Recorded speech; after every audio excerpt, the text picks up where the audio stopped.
আসসালামু আলাইকুম রহমতুল্লাহি ওয়া বারাকাতুহু। যে যে দেশ প্রবাসী ভাই আছেন সবাই লাগি সালাম এবং আল্লাহ তাআলার কাছে দোয়া করি আল্লাহ তাআলা যেন সবাইরে সুস্থ রাখেন।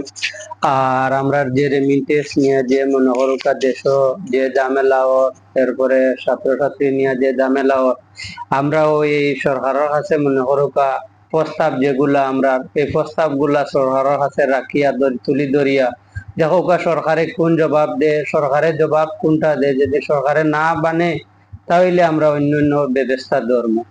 আমরা কেউ কোনো প্রবাসী ভাই কোনো দেশ বিপদ পড়লে সরকার মারফতে আমরা একটু সহযোগিতা করা।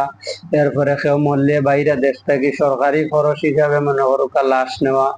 আমরা 8-9 দফা দাবি এগুলা যদি সরকারে মানে তাহলে আমরা আবার রেমিটেন্স পাঠানোর চেষ্টা করবো। আপনারা সবাই কমেন্ট করে মতামত জানাইবে। আসসালামু আলাইকুম রহমতুল্লাহি ওয়া বারাকাতুহু।